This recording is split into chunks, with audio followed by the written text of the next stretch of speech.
সরস্বতী পুজো এসেই গেছে, আর সরস্বতী পুজো বা দুর্গা পুজোতে বাঙালির ঘরে উইদাউট খিচুড়ি ভোগ ভাবাই যায় না। তাছাড়া ভোগের খিচুড়ি খেতে কে না ভালোবাসে বলুন তো, কারণ এর মধ্যে থাকে মুখে লেগে থাকা স্বাদ ও ভক্তি। আর এই ভোগের খিচুড়ি কিভাবে বাড়িতে খুব কম মশলায় তৈরি করবেন, আজ আমি সেটাই শেয়ার করব। যদি আজকের রেসিপি ভালো লেগে থাকে তাহলে প্লিজ আমার চ্যানেলটিকে সাবস্ক্রাইব করে নেবেন। আর ইনগ্রিডিয়েন্টসগুলো আমি সবার প্রথমে দিয়ে দিলাম। ভোগের খিচুড়ি তৈরি করার জন্য সবার প্রথমে একটা ভাজা মশলা তৈরি করে নেব। এর জন্য একটা শুকনো কড়াইয়ের মধ্যে দিয়ে দিচ্ছি 2টো শুকনো লঙ্কা, ছোট একটা দালচিনির টুকরো, 4টে ছোট এলাচ, 4টে লবঙ্গ, ছোট 1 চামচ গোটা ধনে, ছোট 1 চামচ গোটা জিরে। এবার এটাকে হালকা করে ভেজে নেব। খুব বেশি ভাজবেন না, তাহলে একটা পোড়া পোড়া গন্ধ বেরোবে। যাতে এই মশলাগুলো থেকে সুন্দর একটা গন্ধ বেরোয়, সেই জন্য এটাকে খুব হালকাভাবে ভাজতে হবে কিছুক্ষণের জন্য। আমি এটাকে ভেজে নিয়েছি। এবার এটাকে কিছুটা ঠান্ডা করে তারপর গুঁড়ো করে নেব। এরপর আমি একটা শুকনো কড়াইয়ের মধ্যে নিয়ে নিচ্ছি 250 গ্রাম ডাল। এই ভোগের খিচুড়ি কিন্তু মুগ ডাল দিয়েই হয়, আর ভোগের খিচুড়িতে যতটা পরিমাণ মুগ ডাল ব্যবহার করা হয় ততটা পরিমাণে কিন্তু চাল ব্যবহার করা হয়। এবার ডালটাকেও কিন্তু খুব হালকাভাবে ভেজে নিতে হবে, খুব বেশি ভাজবেন না, তাহলে পোড়া পোড়া গন্ধ বেরোবে। তাই ডালটাকে মিডিয়াম হিটে কিছুক্ষণের জন্য ভেজে নিতে হবে। আমি ভেজে নিয়েছি। এবার এর মধ্যে দিয়ে দিলাম জল। এবার ডালটাকে ভালো করে ধুয়ে নেব। আপনি চাইলে ডালটাকে জলের মধ্যে কিছুক্ষণের জন্য ভিজিয়েও রাখতে পারেন। এবার আমি একটা কড়াইয়ের মধ্যে দিয়ে দিচ্ছি 2 চামচ সর্ষের তেল। আপনি চাইলে পুরো প্রসেসটা ঘিতেও করতে পারেন, তবে এখানে সর্ষের তেল দিয়ে দিলাম আমি। এবারে আমি এখানে ফুলকপি টুকরো করে নিয়েছি। এবার ফুলকপিগুলোকে ভেজে নেব সামান্য একটু নুন দিয়ে। ফুলকপিগুলোকে এমনভাবে ভাজতে হবে যাতে ভাজতে ভাজতে এখানে 80% গলে যায় ফুলকপিগুলো, সেই রকমভাবে এখানে ভাজতে হবে। তো ফুলকপিগুলোকে আমি লাল লাল করে ভেজে নিয়েছি। এবার ফুলকপিগুলোকে তুলে নেব। ফুলকপিগুলো ভাজার সময় কিন্তু হলুদ গুঁড়ো দেবেন না, তাহলে পুড়ে যাবে। এবার এর মধ্যে দিয়ে দিচ্ছি আমি আরও 1 চামচ সর্ষের তেল। এবার আমি এখানে আলু টুকরো করে নিয়েছি, 2টো ছোটো সাইজের আলু।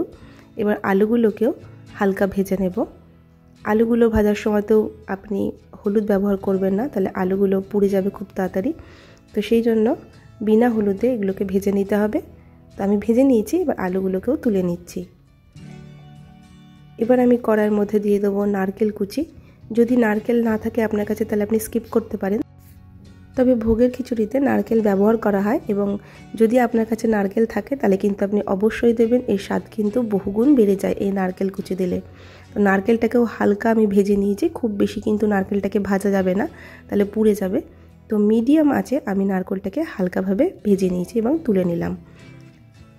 এবার ওই কড়াইয়ের মধ্যে দিয়ে দিচ্ছি বড় 2 চামচ তেল, সর্ষের তেল। তেলটা গরম হওয়ার পর তারপর আমি এর মধ্যে দিচ্ছি 1 চামচ ঘি।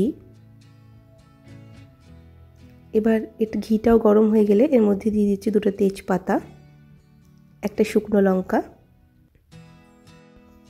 অর্ধেক ছোট চামচ গোটা জিরে। এবার এগুলোকে তেলের মধ্যে হালকা ভেজে নেব যাতে এগুলো থেকে সুন্দর একটা গন্ধ বেরোয়। এবার এর মধ্যে দিয়ে দিচ্ছি আমি টমেটো কুচি। আমি একটা বড় সাইজের টমেটোকে কুচি করে নিয়েছি এখানে। টমেটোগুলো দিয়ে নিচ্ছি এবং তেলের মধ্যে টমেটোগুলোকে ভেজে নেব যাতে টমেটোর কাঁচা গন্ধটা না বেরোয়। আর সাথে দিয়ে দেবো টমেটোর সাথে 1 চামচ আদা বাটা। সামান্য একটু নুন দিয়ে দিচ্ছি যাতে টমেটোগুলো তাড়াতাড়ি গলে যায়, সেই জন্য। তো আমি এটাকে নাড়িয়ে চাড়িয়ে নিচ্ছি। টমেটোগুলো যাতে তাড়াতাড়ি গলে যায় তার জন্য আমি টমেটোটাকে ঢাকা দিয়ে দেবো। ঢাকা দিয়ে টমেটোর গলা অবধি অপেক্ষা করব। অপরদিকে আমি ডালটাকে ভালো করে ধুয়ে নিয়েছি এবং দিয়ে দিলাম 250 গ্রাম গোবিন্দভোগ চাল।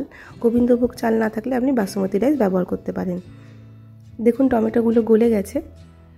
এবার এর মধ্যে দিচ্ছি সামান্য কিছু মশলা। দিয়ে দিলাম 1 চামচ জিরের গুঁড়ো আর 1 চামচ কাশ্মীরি লঙ্কার গুঁড়ো।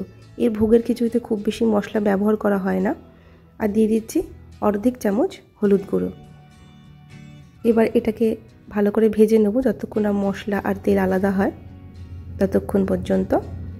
এবার এর মধ্যে দিয়ে দেবো আলু আর নারকেলটা। ফুলকপিগুলোকে এখন দেবেন না, তাহলে ফুলকপিগুলো গলে যাবে আর এর স্বাদটাও নষ্ট হয়ে যাবে, সেই জন্য ফুলকপিগুলোকে পরে দিতে হবে। তো মশলা আলু ভালো করে মিশিয়ে নিয়েছি। এবার এর মধ্যে দিয়ে দিচ্ছি আমি কড়াইশুঁটি। কড়াইশুঁটি না থাকলে স্কিপ করবেন, কিন্তু থাকলে অবশ্যই দেবেন। কড়াইশুঁটিটাকে মশলার সাথে ভালো করে মিশিয়ে নিয়েছি। এবার এর মধ্যে ডাল আর চালটা আমি দিয়ে দিচ্ছি। প্রথমে ডালটাকে ভালো করে ধুয়ে নেবেন, তারপরেই চালটাকে দেবেন, কারণ গোবিন্দভোগ চালের মধ্যে একটা হালকা গন্ধ থাকে। সেই জন্য গোবিন্দভোগ চালটাকে 1 থেকে 2 বারের বেশি আপনি ধোবেন না, তাহলে এর গন্ধটা চলে যাবে। এবার ডাল আর চালটাকে সব কিছু মশলার সাথে কিন্তু 5 মিনিট ধরে একটু ভালো করে মিশিয়ে নিতে হবে আর একটু ভেজে নিতে হবে তেলের মধ্যে। আমি ডাল চালটাকে ভালো করে মশলার সাথে মিশিয়ে নিয়েছি। এবার খিচুড়ি তৈরি করার জন্য আমি একটা স্টিলের হাঁড়ির মধ্যে জল গরম করতে বসিয়ে দিয়েছি। খিচুড়িটা তৈরি করার জন্য কিন্তু গরম জলের মধ্যেই দেবেন ডাল চালটাকে, ঠান্ডা জলের মধ্যে দেবেন না। জলটা গরম হয়ে যাওয়ার পর আমি এর মধ্যে ডাল চালটা দিয়ে দিচ্ছি।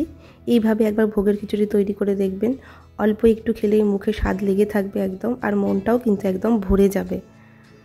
আমি ডাল চাল দিয়ে দিয়েছি, দিয়ে দিলাম পরিমাণ মতো নুন। এবার ভালো করে সব কিছু একসাথে জলের মধ্যে মিশিয়ে নেব। মিশিয়ে নিয়ে ডাল চালটাকে 80% পর্যন্ত ভালো করে রান্না করে নেব। খিচুড়িটাকে কিন্তু মাঝে মধ্যে নিচে থেকে ভালো করে নাড়িয়ে নিতে হবে, নয়তো নিচে লেগে যাবে। সেই জন্য 5 মিনিট অন্তর অন্তর কিন্তু এটাকে ভালো করে নাড়িয়ে নিতে হবে। এবার দিয়ে দিচ্ছি ফুলকপির টুকরোগুলো, কারণ 80% ডাল আর চাল গলে গেছে। সাথে দিয়ে দিচ্ছি 2টো কাঁচা লঙ্কা, 2 চামচ চিনি। চিনিটা কিন্তু অবশ্যই দেবেন, কারণ ভোগের খিচুড়ি বা যে কোনো খিচুড়ি একটু মিষ্টি মিষ্টি ভালো লাগে। আপনি চাইলে স্কিপ করতেই পারেন। এবার এটাকে পুরোপুরি রান্না করে নিতে হবে। দেখুন পুরোপুরি আমি রান্না করে নিয়েছি ভালো করে ডাল আর চালটাকে। এবার হিটটাকে বন্ধ করে দেবো। হিটটাকে বন্ধ করে দিয়ে এর মধ্যে দেব 2 চামচ ঘি। এই খিচুড়ির মধ্যে আপনি যত ঘি দেবেন ততটাই কিন্তু খেতে ভালো লাগবে। তো আমি দিয়ে দিলাম 2 চামচ ঘি, সাথে দিয়ে দিলাম ভাজা মশলা 2 চামচ। এবার এটাকে ঢাকা দিয়ে রেখে দেব 5 মিনিট।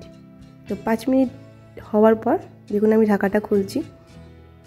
এটা থেকে কিন্তু খুব সুন্দর একটা গন্ধও বেরোচ্ছে, আর এটা খেতেও কিন্তু খুব সুন্দর হয়েছে।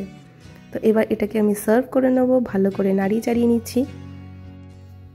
এটাকে আমি কিন্তু মাটির হাঁড়িতে সার্ভ করেছি, কারণ ভোগের খিচুড়ি যদি মাটির হাঁড়িতে দেওয়া হয় ঠাকুরকে, তাহলে কিন্তু এর স্বাদটা আমার মনে হয় আরও বেশি গুণ বেড়ে যায়।